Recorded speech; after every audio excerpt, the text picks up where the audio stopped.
13. Authority, primary and secondary.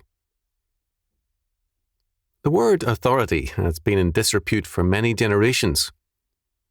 Man, having rebelled against God's authority, is not inclined to respect authority in any sphere. The liberal Anglican bishop, Hoadley, said, about 2 centuries ago, "Authority is the greatest and most irreconcilable enemy to truth and argument that this world ever furnished.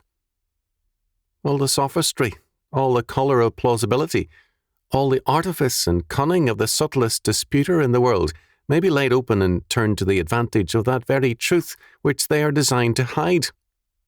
But against authority there is no defence." What Hoadley had reference to was not true authority, but rather the authoritarian pretensions of some men and institutions. The question of authority has never been a simple one in church history. 2 extremes have plagued the church. First, we have the insistence on the authentication of God's word and authority by the church. The danger in this position is that there is a tendency to exalt the church to an unduly central position. Our Lord refers to this fact indirectly in the Sermon on the Mount. In forbidding vain oaths, he cites as examples of false swearing an oath by heaven or Jerusalem, among others. That he does not condemn legitimate oaths is apparent in his command, "Perform unto the Lord thine oaths." Matthew chapter 5, verse 33. It is forswearing, epiorkeo, swearing falsely, that he condemns. God is greater than Jerusalem, or heaven and earth, or the church. Nothing can be above God to validate his self-authenticating word. Second, others have insisted on an authentication based on their religious experience. Like authentication by the church, this too has an implicit humanism in it. Authentication is placed within man or an institution in which men function. There is, however, another consideration. To a degree, both of these approaches have a measure of truth to them, if we see them not as examples of authentication or verification at work, but as evidences of submission to authority. St. Paul, in Romans chapter 1, verses 18 to 23, speaks of the fact that all men, without exception, know the truth of God. The things visible and invisible are known in all their being, because God made them, and all men have God's truth coded into their total being. Because of their sin, they, quote, hold, end quote, this truth in unrighteousness or injustice. The word translated as hold is katecho, to hold down, restrain, or suppress. The authority of God and our knowledge of him is inescapable knowledge. According to Paul, no man can escape it, although men will seek to hold it down or to war against it. God's revelation and authority are self-authenticating. The church and the individual can only point to him. Some medieval church paintings show various prophets and apostles pointing either to the Bible or to Christ as the ultimate and essential authority. Secondary authorities are very real. They are God-ordained, and they are important. However, whenever the secondary authorities, church, state, family, or the like, gain too much authority, then the false centre begins to warp man and society.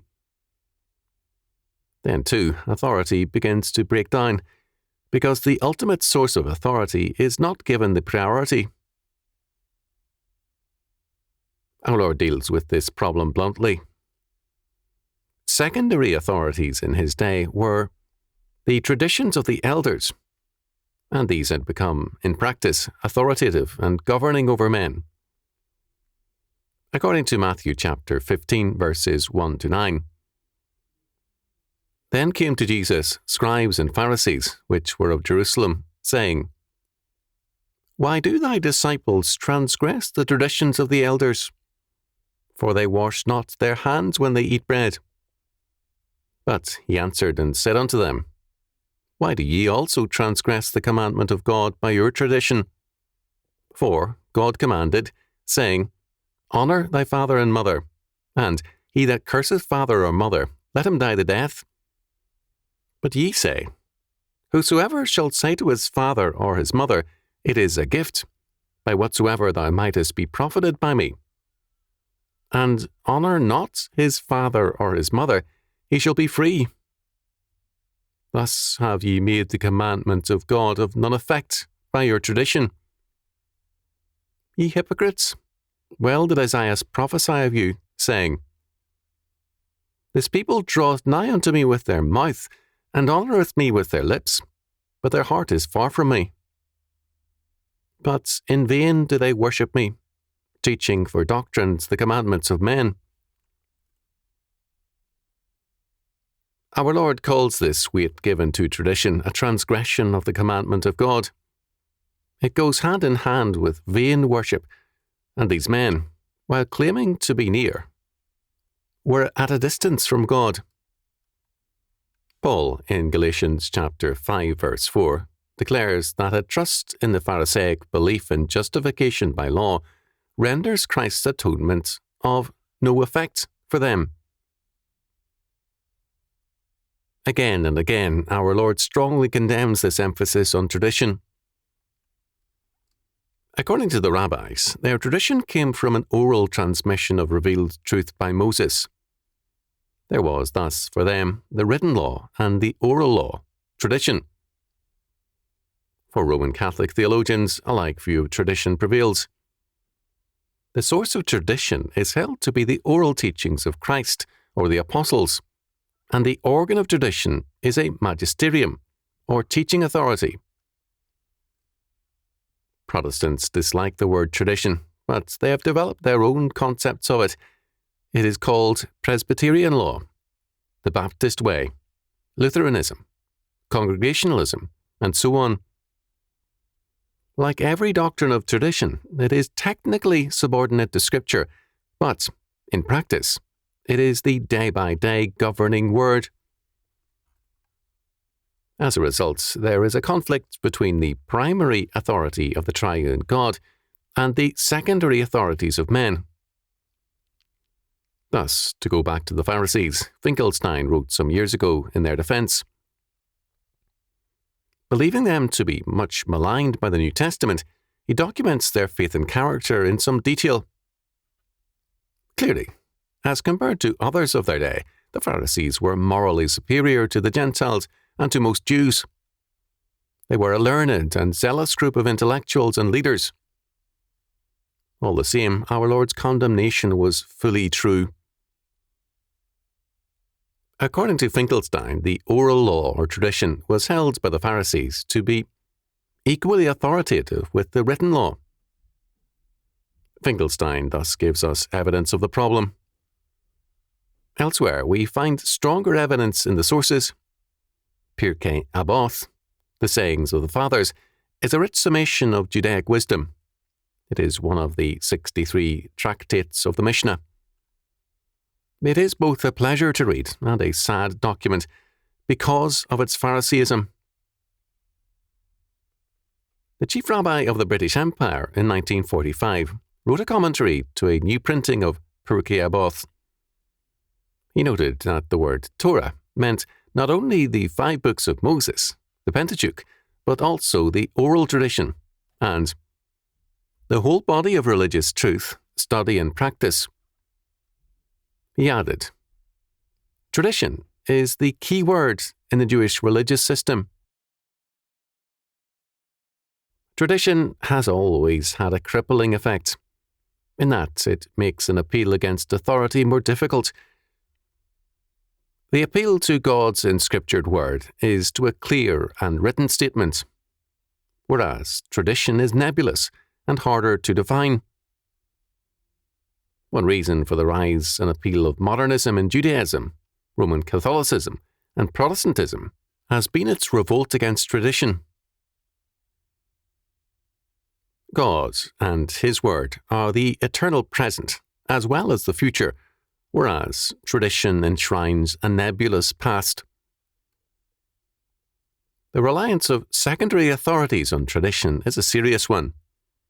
Whether it is the Jewish oral law, the Catholic tradition, the Lutheran way, the Baptist way, or Presbyterian law, it is a means of continuity and preservation.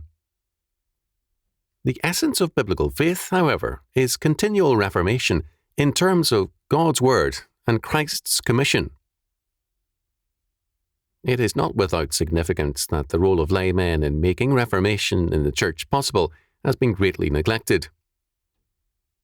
Charles T. Wood, in an important study of medieval life, observed,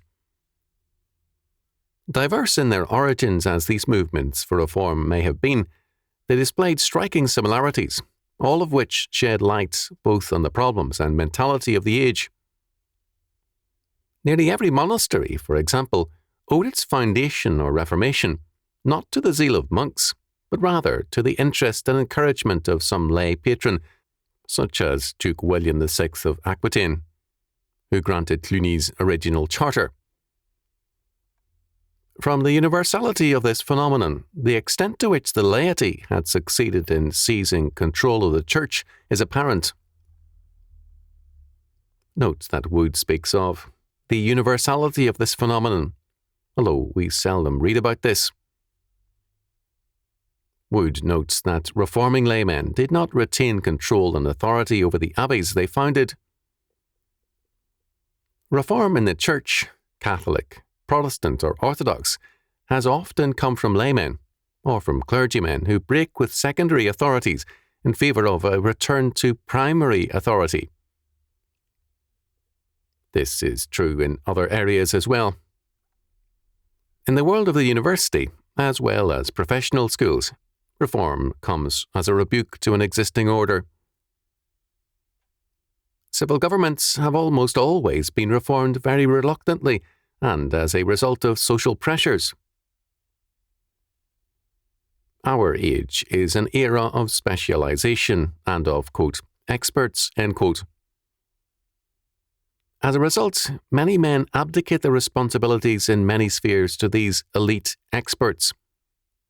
This is no less true in the Church than elsewhere, although now healthy countercurrents are in strong evidence. In brief, human authorities tend to make idols of themselves, their institutions and their works. Our Lord accused the scribes and Pharisees of making the commandment of God of none effect by their tradition. He was unsparing in his condemnation of these leaders. Man is a sinner. The Christian, however much sanctified, is not free of sin, and for him to give weight to the human factor as against the law word of God is to make an idol of himself and his handiwork. Human authoritarianism is an enemy to God's authority. When God says, "Thou shalt have no other gods before me," Exodus chapter 20, verse 3, he most certainly includes us and our works among the false gods which are forbidden. Paul says of the ministers of Christ, "Let a man so account of us, as of the ministers of Christ, and stewards of the mystery of God." Moreover, it is required in stewards that a man be found faithful. 1 Corinthians chapter 4, verses 1 and 2.